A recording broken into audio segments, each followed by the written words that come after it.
The human robot. हम लोग क्या कर रहे हैं, बहुत तेजी से हम लोग इसको हल करेंगे, ठीक है। आज ये ह्यूमन रोबोट इंशाल्लाह मैं पूरा कर दूंगा एकदम फटाफट, लेकिन आप लोगों का पूरा ध्यान होना चाहिए। ऐसा सोचो कि हम लोग एग्जाम के हॉल में बैठे हुए हैं और मैं आपको एग्जाम के हॉल में आकर वो पैराग्राफ समझा रहा हूं। अपने आप को ऐसे तस्वुर में लेके चलो कि आप एग्जामिनेशन हॉल में बैठे हैं, आपके सामने पैराग्राफ आया है और आपके टीचर आपके सामने आके वो पैराग्राफ समझा रहे हैं, ताकि आप आगे जो नीचे जो सवाल दिए गए हैं उसका जवाब दे सको। इसके बारे में खाली मैं एक रूपरेखा आपके सामने खींच देता हूँ। शॉर्ट में लेसन क्या कहना चाह रहा है, ये लेसन क्या कहना चाह रहा है, इस लेसन का उद्देश्य क्या है, इसका हेतु क्या है, इसका मकसद क्या है। इसका मकसद है, अब आगे एक ज़माना आने वाला है रोबोट का, यानी कंप्यूटर का, एआई का ज़माना आने वाला है, आर्टिफिशियल इंटेलिजेंस का ज़माना आने वाला है। इसमें कंप्यूटर का इस्तेमाल हर फील्ड में आपको मिलेगा। यहाँ तक कि आप गूगल खोलोगे, प्ले स्टोर खोलोगे, आप यूट्यूब खोलोगे, यहाँ पर एआई का भरपूर इस्तेमाल मिलेगा। आप लोगों ने यूट्यूब पे गए, कुछ आपने सर्च किया, ठीक है, फिर आप दूसरी बार गए, आपने कुछ सर्च किया, तीसरी बार आप यूट्यूब पे गए, कुछ सर्च किया। अब जैसे ही आप कोई चीज़ सर्च करोगे, ठीक है, तो आपके सर्च के इस हिसाब से वीडियो आती जाएंगी। जैसे मैंने वो दांत के दर्द के बारे में सर्च किया था, ठीक है, अब 2-3 दिन से मेरे इसमें वही आते जा रहा है, दांतों के दर्द के बारे में अलग अलग वीडियोस आते जा रहे हैं। फिर मैंने सर्च किया था अलग अलग टॉपिक्स के बारे में, जैसे एआई के बारे में फॉर एग्जांपल मैंने सर्च किया, अब तो एआई से रिलेटेड सब वीडियो आएंगे। अब किसी ने कोई फिल्म के बारे में सर्च किया था, एक फिल्म है जो हिंदुस्तान की एजुकेशन सिस्टम पे बनी है, बहुत अच्छी फिल्म है, आमिर खान की फिल्म है वो, 3 इडियट्स। ये हिंदुस्तानी एजुकेशन सिस्टम पे बनी है, तो इसके अलग अलग क्लिप्स आपको यूट्यूब पे मिलेंगे, ठीक है। तो उसमें बताया गया है कि हमारे हिंदुस्तान का जो एजुकेशन सिस्टम है वो किस दर्जे का भंगार सिस्टम है। अंग्रेज़ों के ज़माने के जेलर हैं, वो शोले फिल्म में डायलॉग है, असरानी जेलर होता है, वो आके अमिताभ के सामने और धर्मेंद्र के सामने डायलॉग बोलता है, क्या बोलता है, हम अंग्रेज़ों के ज़माने के जेलर हैं। तो इसी तरह हमारा एजुकेशन सिस्टम जो है ना, वो अंग्रेज़ों के ज़माने का है, भंगार एजुकेशन सिस्टम है। ये आपकी किताब जो चल रही है, ये आज से कितने साल पहले लिखी है, देख लो आप आगे जाके, देखो अभी अभी इन्होंने छापा है, बार बार रिपीट किया उन्होंने, लेकिन पहला आपका जो इसका वर्जन होगा आज से 10 साल पहले का होगा, ठीक है। हमारे यहाँ जो किताबें छपती हैं वो बहुत पुरानी होती है, आउटडेटेड होती है। बच्चे इधर टीचर लेसन शुरू करते हैं, बच्चे उधर सोना शुरू कर देते हैं। क्यों? क्योंकि रिलेटेड नहीं होता है। बच्चों को ज़रूरत है अपने शरीर को जानने के बारे में, ठीक है, अपना शरीर किस तरह काम करता है, ठीक है, और घर के मसाइल के बारे में पता चलना है हमको, उनको अपना कंडक्ट बनाना है, अखलाक बनाने, उसके बारे में उनको ज़रूरत है, और बाहर निकल कर कुछ कमाना है, उसके बारे में उन्हें जानना है। तो स्कूल की पढ़ाई उसके बारे में क्या है, ज़ीरो। पढ़ लिख के हम क्या बनते हैं, नौकर बनते हैं, नौकरी कैसे करना सीखते हैं। मैं अपने क्लास की बात करता हूँ, मेरे क्लास में एकदम टॉपर्स थे, टॉपर्स, एकदम अच्छे होशियार लड़के, और कुछ लड़के से तो एकदम मीडियम, तो बहुत तेज़ दौड़ते थे ना बीच में, और कुछ ऐसे थे जो बैक बेंच वाले, वो क्लास में बैठ के आराम ही करते थे, जैसे हमारे यहाँ कुछ बच्चे करते हैं। तो ये जो टॉपर्स थे, टॉपर्स, ये आम तौर पे क्या करते हैं, ये दूसरे नंबर के जो स्टूडेंट्स हैं उनके लिए काम करते हैं, बिजनेसमैन के लिए। कोई चार्टर्ड अकाउंटेंट बन गया, ये बन गया, फुला बन गया, वो जाके कोई जगह नौकरी करेगा। एक किताब है, आप लोग पढ़ना चाहिए, बहुत अच्छी किताब है। वो आपको ज़िंदगी में आपका जो मेंटल सेटअप है, दिमाग आपका सोचना जो हो किस तरह होना चाहिए, इंसान का दिमाग कैसे होना चाहिए। Rich dad poor dad, rich dad poor dad, नाम किताब का नोट कर लो, यूट्यूब पे जाकर उसकी समरी आप देख सकते हो, बहुत अच्छी किताब है वो, rich dad poor dad. Robert Kiyosaki ने उसको लिखा है। रॉबर्ट कियोसाकी, इसका खुद का एक चैनल है, यूट्यूब चैनल। ये किताब के बारे में उसने कंपेयर किया है कि भाई उसके डैड कौन है और उसके फ्रेंड के डैड कौन है, ठीक है। उसके फ्रेंड के जो पप्पा थे उनको वो रिच डैड बोलता है, और उसके डैड जो थे वो थे पुअर डैड। ठीक है, इन दोनों का मेंटल सेटअप क्या था, इन दोनों का मेंटल सेटअप क्या था, दोनों का सोचना क्या था, दोनों का सोचना क्या था। आप जाके उस किताब के बारे में आपको पूरा ऑडियो बुक मिल जाएगी आपको। ठीक है, इस ऑडियो बुक में उन्होंने पूरी समरी, बहुत सारी वीडियोस मिलेगी इसके बारे में। आप खाली rich dad poor dad summary आप टाइप करोगे तो ये समरी यानी खुलासा, समरी यानी खुलासा, निचोड़, समरी का माना निचोड़। एक इतनी मोटी किताब है। ठीक है, वो किताब आप पढ़ने जाओगे तो क्या होगा, उसमें 1 हफ्ता चला जाएगा, 2 हफ्ता चला जाएगा, और हमारा मिजाज किताब पढ़ने का है ही नहीं। हम लोग क्या पढ़ते हैं, मैथ्स, साइंस, ये सब एकदम बोरिंग सब्जेक्ट। उसको लिखा भी आजकल इतना बोरिंग वे में लिखा होगा कि बच्चों को पढ़ने में कोई दिलचस्पी नहीं होती है। इधर टीचर वो संस्कृत शुरू कर दे, बच्चे इधर झोंके मारना शुरू कर देते हैं। ठीक है, अब मेरा पढ़ाने का तरीका अलग है, मुझे कोई भी सोता हुआ बिल्कुल पसंद नहीं है, मेरे को कोई सोता हुआ पसंद नहीं है। एकदम बच्चे एक्टिव होकर सुने तो मज़ा आ रहा, एक्टिव होकर अगर बच्चे सुनते हैं तो मज़ा आ रहा है। अभी कितने बच्चे हैं, अब मुश्किल से 15-16 बच्चे हैं, लेकिन एक्टिव एकदम सो होकर सुन रहे हैं। अब पूरी क्लास बैठी हुई है और आधे से ज़्यादा बच्चे यूँ सो रहे हैं, तो मुझे पढ़ाने का दिल करेगा, नहीं करेगा। किताब आप लोग ज़रूर पढ़ना, रिच डैड पुअर डैड। असल बात चल रही थी ह्यूमन रोबोट के बारे में। तो आजकल का ज़माना जो है एआई का है। आप लोग आगे जाएंगे तो बहुत सारी नौकरियां आज से 5 साल के अंदर, आज से जब आप फारिग होकर बाहर निकलोगे, आप ग्रेजुएट बन के बाहर निकलोगे तो नौकरियां ज़ीरो होगी। कैसी होगी, हमारे यहाँ जो 3rd क्लास सिस्टम चल रहा है, आर्ट्स वाला, कॉमर्स वाला, साइंस वाला, तो बहुत सारी चीज़ें जो है, बहुत सारी नौकरियां जो है वो रोबोट और एआई कर लेगी। बहुत सारी नौकरियां कौन करेगी, रोबोट और एआई करेगी। आपको टिकट निकालना है फॉर एग्जांपल, आजकल ऑनलाइन आप बहुत सारी टिकट निकाल ले सकते हो। आपको ट्रांसलेशन करना है, आप डायरेक्ट जाओ गूगल में और टाइप करो, या आपने कहीं से कॉपी किया, अपने फ़ोटो ली और उसको सीधा स्कैन करो गूगल स्कैन में जाके, वो पूरा स्कैन करेगा। फिर नीचे ऑप्शन आएगा ट्रांसलेट का, ट्रांसलेट पे क्लिक करोगे, वो खुद ब खुद एआई उसको ट्रांसलेट कर देगा। आपको करना क्या है, आपको सिर्फ चेक करना है कि भाई एआई ने बराबर ट्रांसलेट किया है कि नहीं किया है। तो जितने ट्रांसलेटर का जॉब था वो कहाँ गया, खुदा हाफिज। तो इस तरह बहुत सारे काम, खुदा हाफिज। तो एआई क्या करेगा, बहुत सारी नौकरियों को उड़ा देगा। तो आपको क्या करना है, अपने आप को एआई के साथ साथ जोड़ना है, एआई के साथ साथ जोड़ना है। एआई क्या चीज़ है, कौन बताएगा। एआई का माना क्या होता है, आर्टिफिशियल इंटेलिजेंस। क्या है, बोलते जाओ। ये लेसन्स मैं जो आपको आखिरी में पढ़ा रहा हूँ, इंशाल्लाह आपको ज़िंदगी में काम आएंगे, आप मुझे याद करोगे। आज के 5 साल बाद जो ज़माना होगा पूरा एआई का होगा। आप भी अभी हर जगह जाओ, अब गूगल पे जाओ, प्ले स्टोर पे जाओ, कहीं पे भी जाओ, बहुत सारे काम कौन कर रहा है, एआई कर रहा है।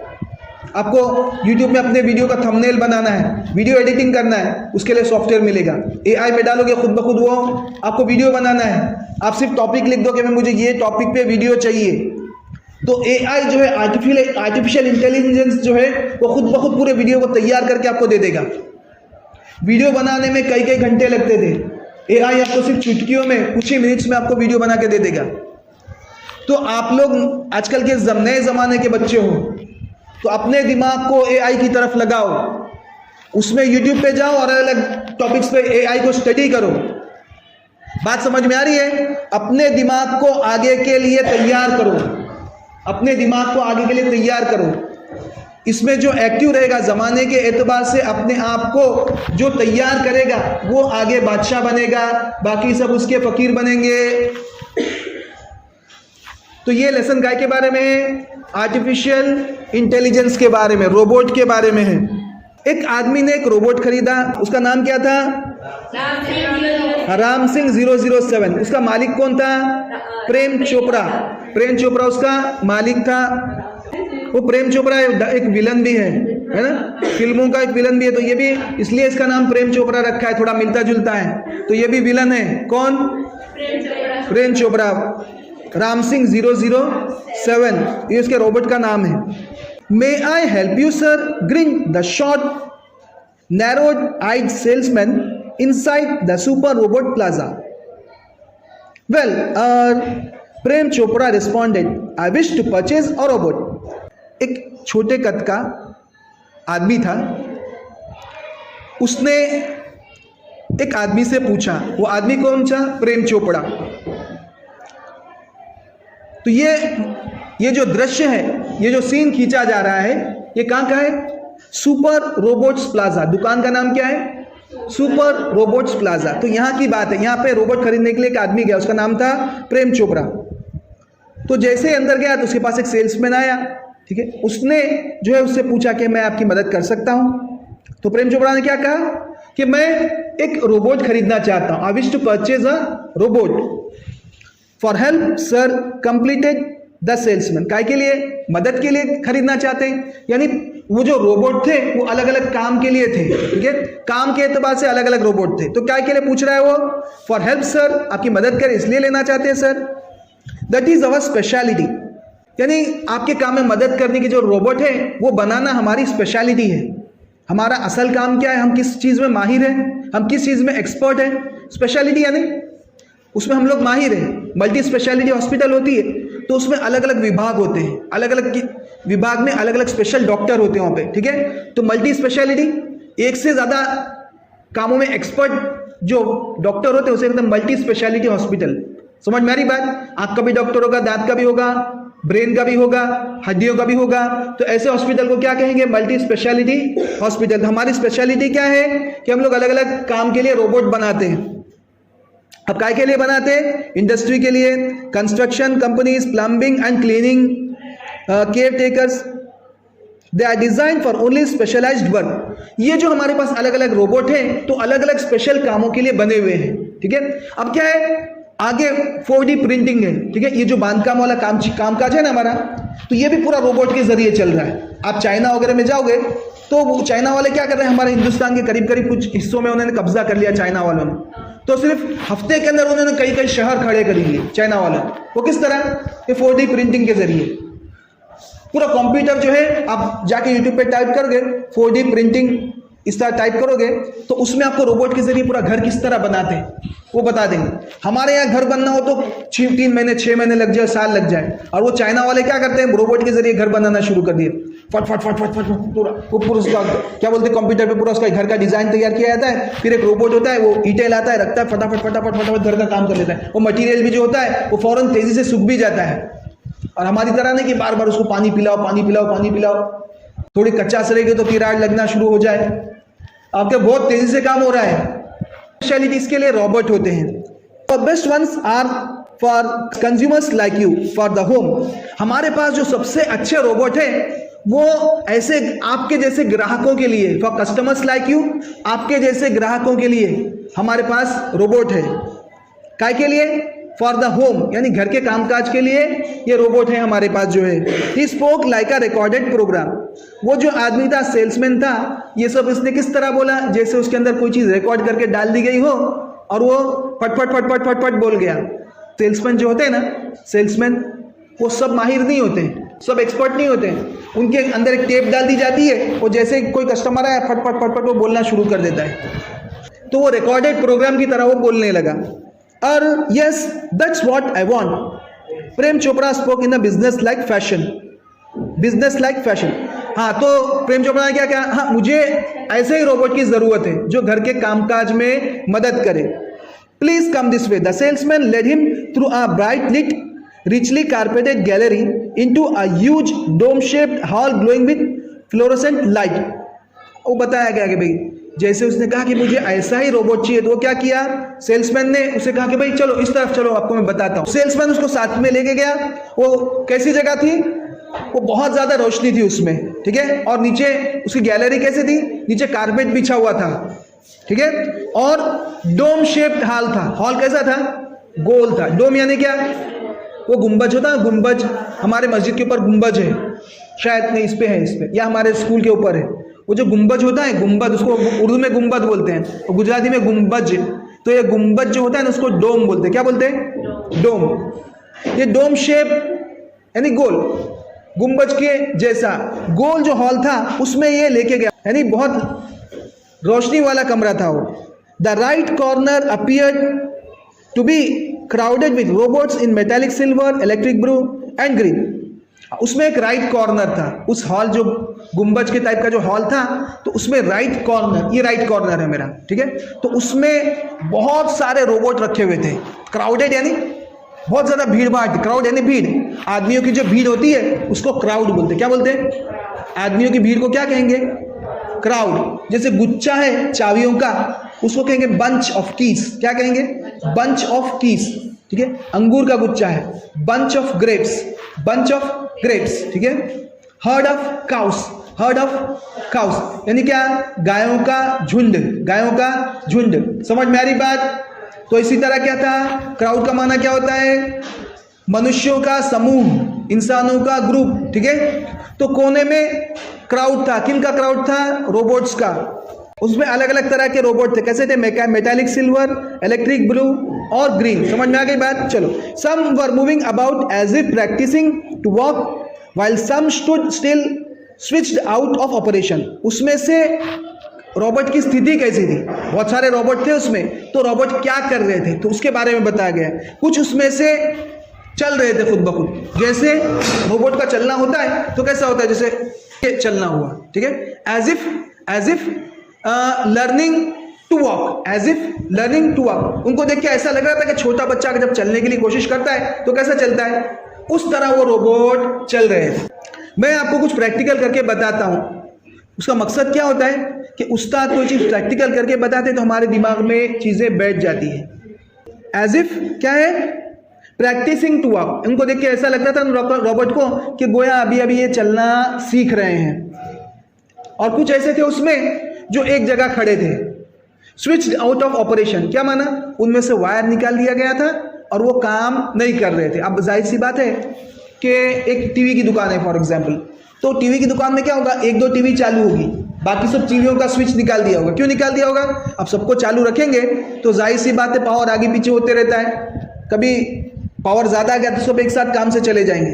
और ये जो टीवियाँ होती है, इलेक्ट्रिक चीज़ें जो होती है, उसमें अगर लाइट का उपयोग होता रहेगा तो फिर वो चीज़ें नई नहीं रहेगी, ठीक है, वो पुरानी हो जाएगी। इसलिए रोबोट को अगर चालू रखेंगे तो वो फिर नए नहीं कहलाएंगे, जूने कहलाएंगे। Just as Prem Chopra stepped on the threshold of the hall, one of the robots swiftly came forward. जैसे ही प्रेम चोपड़ा ने उस हॉल के दहलीज पर, दहलीज समझते हो क्या? ये जो आपका दरवाजा होता है घर का, तो वहां पे एक लकड़ी का टुकड़ा लगा हुआ होता था। तो हर घर में दहलीज होती है। तो उसने जैसे ही उसके थ्रेशोल्ड पे पैर रखा तो एक रोबोट जो है तेजी से उसकी तरफ आया, स्विफ्टली, बहुत तेजी के साथ। स्विफ्टली का माना बहुत तेजी के साथ एक रोबोट जो है प्रेम चोपड़ा की तरफ आया। एक गाड़ी है, उसका नाम भी स्विफ्ट है, आप लोगों को मालूम होगा। आप किसी चीज से रिलेट करोगे तो चीजें शब्द याद रह जाएगा। स्विफ्ट को स्विफ्ट क्यों कहते हैं? वो बहुत तेजी से चलती है, इसलिए सुजुकी ने उसका नाम क्या रखा है? स्विफ्ट। आप कभी स्विफ्ट खरीदो तो मुझे याद रखना, हमारे टीचर ने हमको स्विफ्ट का माना बताया था। क्या माना? बहुत तेज, झड़पी। स्विफ्ट का माना क्या? झड़पी। तो एक रोबोट जो है स्विफ्टली उसके पास आया, उसकी तरफ आया। Good day sir, welcome to super robots plaza. फौरन जो रोबोट के अंदर जो अंदर भरा हुआ था रिकॉर्डिंग, वो बोलने लगा। क्या बोलने लगा? Good day sir, welcome to super robots plaza. आपका दिन शुभ हो। Good day sir, super robot plaza में आपका स्वागत है। We hope your visit here proves worthwhile. हमें इस बात की उम्मीद है कि आपका यहाँ पर आना जो है वो वर्थवाइल होगा, यानी क्या होगा? कारामद होगा, यानी आपके लिए नफ़ा वाला होगा। वर्थवाइल का माना नफ़ा वाला, आपको फ़ायदा पहुँचाने वाला, ठीक है। आपकी आमद हमारी दुकान पर कैसी होगी? आपको फ़ायदा पहुँचाने वाली होगी। The silver robot said in a metallic voice. हाँ, तो ये किसने कहा? एक सिल्वर कलर में एक रोबोट था, तो उसने मेटालिक वॉइस में कहा, ठीक है। देखो, अगर आप AI के जरिए कोई वीडियो बनाओगे तो आज से 6 महीने पहले, साल पहले जो वीडियो बनते थे तो वो कैसे बनते थे कि जैसे कोई रिकॉर्डिंग वाली आवाज़ होती है, कोई रोबोट कुछ बोले तो इंसान की आवाज़ से वो आवाज़ अलग लगती है। अब कभी आप YouTube खोलोगे, शॉर्ट्स देखोगे तो उसमें कुछ शॉर्ट्स ऐसे होते हैं जो आपको क्लियर लग जाता है कभी ये जो है इंसान की आवाज़ नहीं है, इसको जो है किसी प्रोग्राम से बनाया है, ठीक है। आजकल तो अजीब अजीब सॉफ्टवेयर निकले हैं। कुछ सॉफ्टवेयर आप अपने फ़ोन में डाल दोगे तो हमारे यहाँ एक कारी साहब है, वो ज़रा मजाकी मूड के हैं, वो उनका वेट भी इतना है और वो मजाकी मूड के हैं। तो एक बार क्या हुआ, उन्होंने किसी को फ़ोन किया, उसमें एक सॉफ्टवेयर डाला था अपने फ़ोन में लड़की की आवाज़ का, उन्होंने वो जैसे ही सेट कर दिया तो सामने जो है उनमें इनकी आवाज़ लड़की की आवाज़ जा रही थी। अब ये बोल रहे कि मैं फुला बोल रहा हूँ, तो सामने वाला यकीन ही नहीं कर रहा है कि भाई फुला बोल रहे हैं। तो इसी तरह सॉफ्टवेयर ऐसे ऐसे निकले हैं कि भाई हमारे एक मौलाना है, मौलाना तारिक जमील साहब, तो इनकी आवाज़ आपको चाहिए, ठीक है, आप कुछ तैयार कर रहे हो, आप अपना बयान तैयार कर रहे हो, आपको अपने बयान को मौलाना तारिक जमील साहब की आवाज़ में तब्दील करना है। तो आप उसे आवाज़ को पहले आवाज़ का सैंपल ले लेंगे, उसे क्लोन कर देंगे मौलाना तारिक जमील की आवाज़ के साथ, तो जो पूरा बयान होगा मौलाना तारिक जमील साहब की आवाज़ में होगा। ये ज़माना AI का है, तो जो जिस फील्ड में है, अगर आप मौलाना बनते हो तो उस फील्ड में आपको AI मदद करेगा। कोई यूट्यूबर बनना चाहता है तो वो उसको उस फील्ड में मदद करेगा। यूट्यूबर तो आजकल बहुत कमा रहे हैं, ठीक है। आप जिस फील्ड में आपको, जिस फील्ड का आपको ज्ञान हो, जिस फील्ड का आपको ज्ञान हो, नॉलेज हो, तो उस फील्ड में आप वीडियो बना के पैसे कमा सकते हो। उसको उठाओ, उसको जगाओ। मुराकबा करना है तो वो फजर के बाद करना, मुराकबा मनन करना है, ध्यान करना है आपको, तो वो आपको फजर के बाद का टाइम अच्छा रहता है उसके लिए। तो ये मेटालिक वॉइस में उसने कहा, ये सब उसने किस तरह का, इंसान की आवाज़ में नहीं कहा, एक मेटालिक, जैसे कोई धातु में से आवाज़ निकलती है, कैसे निकलती है, तो उस तरह, मेटल है ना धातु में से निकलने वाली आवाज़ की तरह उसने कहा। Brilliant mumbled Prem Chopra, somewhat बीवाइल्डर्ड, बहुत खूब। मम्बल्ड बड़बड़ाना, ठीक है, समवॉट बीवाइल्डर्ड, और उसे थोड़ा ताज्जुब भी लगा कि भाई ये किस तरह बात कर रहा है, ठीक है, उसे ताज्जुब भी लगा। The salesman gave a proud smile as he headed towards an isolated robot in a metallic blue. जैसे ही प्रेम चोपड़ा जो है, एक रोबोट जो सबसे अलग थलग रखा हुआ था, आइसोलेट का माना होता है सबसे अलग थलग करना।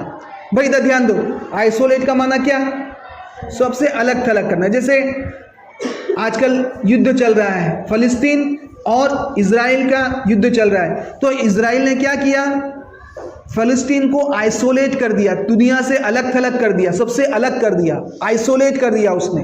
बात समझ में आई?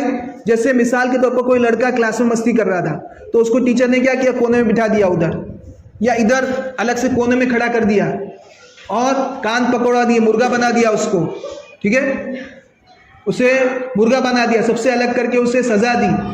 जब किसी को सजा देनी होती है तो क्या करते, उसको सबसे अलग थलग कर देते, उसे पाबंदियां लगा देते, ठीक है, आइसोलेट कर देते। तो उसमें से एक रोबोट जो था सबसे अलग था, पूरे ग्रुप से अलग था, आइसोलेट था वो। तो ये अलग रोबोट के पास जैसे ही प्रेम चोपड़ा जाने लगा, तो उसके साथ जो सेल्समैन था, तो प्रेम चोपड़ा की तरफ देखकर वो मुस्कुराया, ठीक है। This one is perfectly programmed to function in the household.